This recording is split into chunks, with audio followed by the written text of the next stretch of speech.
रवीना 25 साल की हो गई थी और कॉलेज में ही उसे एक लड़का सोरेन पसंद आने लगा। वे दोनों ही एक दूसरे को लाइक करते थे और फिर दोनों ने आपस में एक दूसरे को डेट करना शुरू कर दिया। जब वह पहली बार डेट पर मिले तभी रवीना ने सोरेन से कहा कि वह शादी 4-5 साल के बाद करना चाहेगी और वह बच्चा करना नहीं चाहती। सोरेन बोला, मैं भी अपने ऊपर जिम्मेदारी लेना नहीं चाहता। कुछ समय बाद सोरेन और रवीना दोनों ही सगाई के बारे में सोचते हैं और एक दूसरे से इस बात पर राजी हो जाते हैं कि सगाई के बाद शादी में लंबा गैप होगा। इससे दोनों को ही कोई दिक्कत नहीं थी क्योंकि दोनों ही आर्थिक रूप से स्थिर थे और दोनों ही एक बहुत अच्छी और बड़े स्तर पर शादी करना चाहते थे। सोरेन बच्चों से बहुत प्यार करता था। उसे बच्चे बहुत पसंद भी थे। क्योंकि रवीना ने बच्चों के लिए मना किया था तो उसे ऐसा लगा था कि शायद रवीना शादी के कुछ समय तक बच्चे के लिए मना कर रही है, फिर बाद में वह धीरे धीरे उसे मना लेगा। यही सोचकर सोरेन ने रवीना को शादी के लिए प्रपोज किया और डेट करने के 3 साल बाद दोनों की शादी हो गई। रवीना को ऑफिस से एक अपार्टमेंट मिला हुआ था क्योंकि सोरेन रेंट पर रहता था। उसकी नई जॉब लगी थी तो शादी के बाद वे दोनों उसके ही अपार्टमेंट में रहने लगे। 1 साल तक सब कुछ ठीक रहा। दोनों का रिश्ता बहुत अच्छा था, लेकिन 1 साल के बाद शायद उसे अब रवीना से बच्चे की उम्मीद होने लगी थी। उसे ऐसा लगता था कि कुछ समय बाद वह बच्चा पैदा करने के लिए राजी हो जाएगी। और फिर एक दिन ऑफिस से आकर रात को सोरेन रवीना से बच्चे के बारे में बात करता है कि अब वह चाहता है कि वे दोनों आपस में एक बच्चा करें। और रवीना सोरेन से कहती है, नहीं, तुम शायद मेरी बात को गलत समझे थे। मैंने ये नहीं कहा था कि मुझे बच्चा 2 साल तक नहीं चाहिए। मुझे बच्चा चाहिए ही नहीं। मैं बच्चे पैदा करना नहीं चाहती। क्या ये जरूरी है कि अगर हम शादी करें तो हमारा बच्चा होना ही चाहिए?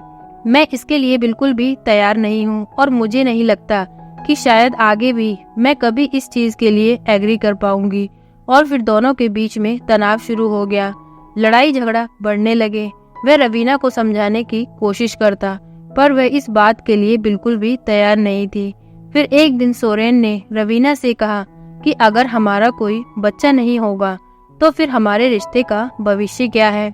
सोरेन ने रवीना से कहा कि वह बच्चे न करके उसे पिता न बनने की एक सजा दे रही है। सोरेन ने कहा, हर औरत के लिए माँ बनना स्वाभाविक है और इस दुनिया में हर औरत माँ बनना चाहती है। क्या भविष्य में हम दोनों ही एक दूसरे के लिए काफी होंगे? सोरेन और रवीना एक दूसरे से बहुत प्यार करते थे और दोनों एक दूसरे से अलग रहना दोनों के लिए ही बहुत मुश्किल था। लेकिन बच्चे वाली बात पर दोनों के विचार एक दूसरे से अलग थे। रवीना ने सोरेन से कहा, क्या ये जरूरी है कि हम अपने प्यार को बनाए रखने के लिए एक बच्चे को जन्म दें? मुझे नहीं लगता कि ये सब जरूरी है। रवीना ये बहुत अच्छे से जानती थी कि सोरेन एक अच्छा पिता बन सकता है। शादी के 2-3 साल बाद ही वह अपना घर लेने की योजना भी बना रहे थे, पर उससे पहले ही दोनों में बच्चे को लेकर तकरार शुरू हो गई। रवीना ने कहा, आप किसी ऐसे व्यक्ति के साथ बच्चा पैदा नहीं कर सकते जो बच्चे नहीं चाहता। इसलिए जब दोनों के विचार अलग अलग हों तो साथ रहना बेवकूफ़ी है। सोरेन ने आखिरी बार कहा, क्या ये तुम्हारा आखिरी फैसला है कि तुम भविष्य में कभी माँ नहीं बनोगी? रवीना ने कहा, हाँ, मुझे विश्वास है कि शायद माँ बनने की चाहत मेरे अंदर कभी नहीं आएगी और मैं माँ बनना भी नहीं चाहती। तो सोरेन ने कहा, ठीक है, तो फिर मैं तुम्हारे साथ नहीं रह सकता।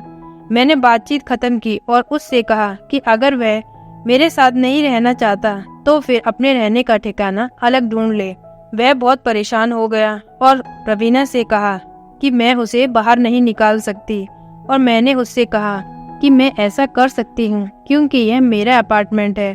और फिर रवीना और सोरेन एक दूसरे से अलग हो जाते हैं। सोरेन वापस जाकर रेंट पर रहने लग जाता है और कुछ दिनों में अपना एक फ्लैट खरीद लेता है। अब रवीना और सोरेन दोनों ही एक दूसरे से अलग रहते हैं।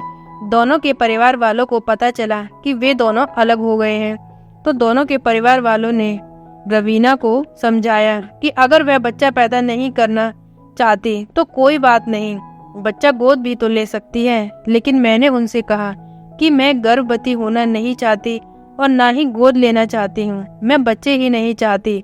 परिवार वाले भी मुझे समझा समझा कर हार गए, लेकिन रवीना ने किसी की एक न सुनी। वह सिर्फ वही करना चाहती थी जो उसका मन कहता।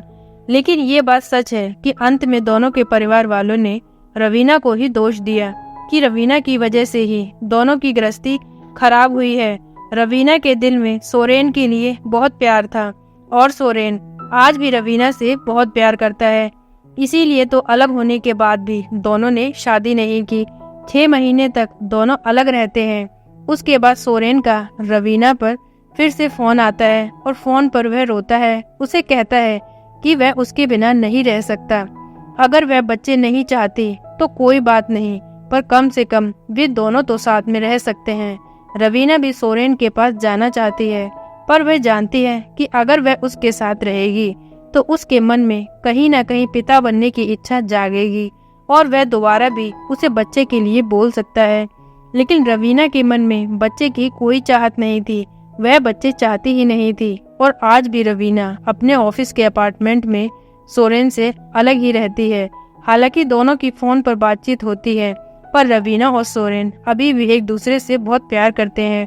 जबकि सोरेन दूसरी शादी करके बच्चे भी कर सकता था और रवीना ने भी उससे कहती है कि वह अगर चाहे तो शादी कर सकता है। लेकिन सोरेन रवीना से कहता है कि वह कभी दूसरी शादी नहीं करेगा और उसे कभी धोखा नहीं देगा, चाहे वह उसे पिता बनने की खुशी दे या ना दे।